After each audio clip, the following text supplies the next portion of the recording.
Hey everyone, welcome to today's Explainer. Today, we're doing a deep dive into a really fascinating Eastern philosophy text.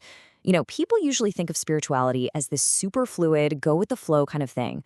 But the text we're decoding today completely flips that on its head. It actually gives us a really strict, highly structured blueprint for living, and it's called the Life Plan of the White Young Era Disciples. To keep things moving, here's a quick roadmap of what we're going to cover. We'll start with the White Young Era, then move into valuing your time, igniting your vows, cultivating skills, and finally, we'll wrap up with perfecting everyday humanity. Okay, so before we start throwing around ancient terminology, think about this modern paradox for a second. We literally engineer our career paths and obsessively map out our financial portfolios. But do we ever actually plan our spiritual lives? This text makes the argument that true, deep fulfillment requires the exact same level of deliberate strategy as climbing the corporate ladder. We tend to leave our inner growth, our character, entirely to chance. And honestly, that's kind of crazy when you think about it. To really understand this methodology, we're looking at an authentic Thai text on Eastern philosophical teachings. Specifically, we're pulling the core ideas straight from a crucial chapter on life planning for modern disciples. It lays out exact, step-by-step strategies for growing spiritually in our hectic modern world. So, first things first, what exactly is the White Yang era? Well, the text defines it as a distinct spiritual epoch, a massive shift in how things are done. In the old days, if you wanted spiritual enlightenment, you basically had to drop everything, shave your head, and go live in an isolated mountain monastery. But the White Yang era, it says that the practice of Dharma, the cosmic law and order of the universe, has officially moved out of the monastery and right into your everyday household. Historically, that ancient monastic path was all about isolation and focusing entirely inward. But the White Yang path, that is navigated right where you and I live right now. It means you have to integrate your spirituality directly into the daily chaos of your worldly responsibilities. Your job, paying your bills, managing your relationships. The text proves that today, your spiritual journey doesn't happen in some silent, echoing cave. It happens right in the middle of a stressful morning commute, or, a chaotic family dinner. All right, let's dive into pillar number 1, valuing your time. The text uses a really practical metaphor here. It says, time is like money. If used wisely, we can control it and do meaningful things. If not, it becomes a burden. Just like we meticulously budget our finances because we know our money is finite, spiritual growth requires active time budgeting. You can't just cross your fingers and hope you'll magically find time for inner growth at the end of an exhausting day. You have to actively allocate that time, exactly like a financial investment.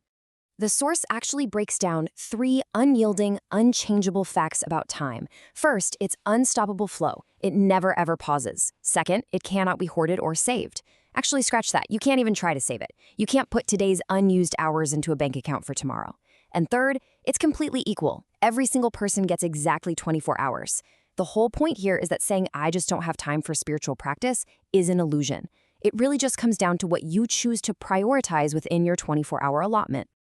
Moving right along to pillar number 2, igniting your vows.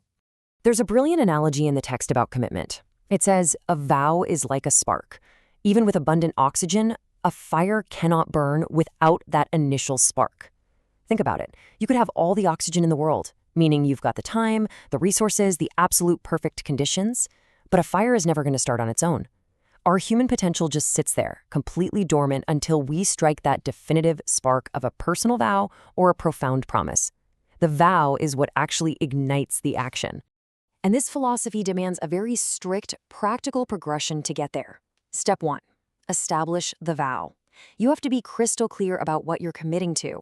Step 2, act on the intention daily. A vow isn't just wishing on a star, it is a daily operational directive. And step 3, fulfill the promise to achieve spiritual completion.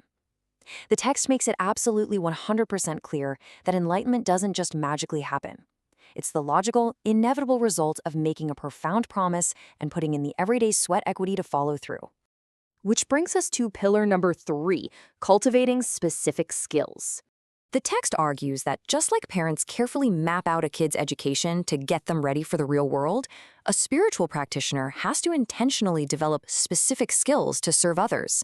Simply having good intentions? Not gonna cut it.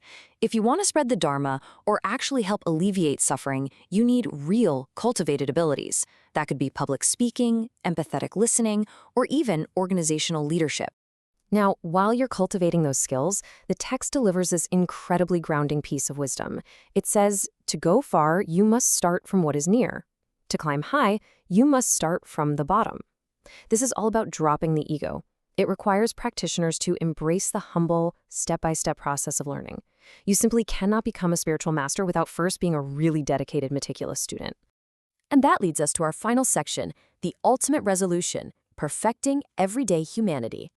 So what does perfecting humanity actually mean? The text defines it as fulfilling our basic human duties. We're talking loyalty to your community, compassion for your neighbors, and filial piety, which means having profound respect and care for your parents and elders. These aren't just polite suggestions. They are absolute prerequisites for spiritual enlightenment. The message here is loud and clear.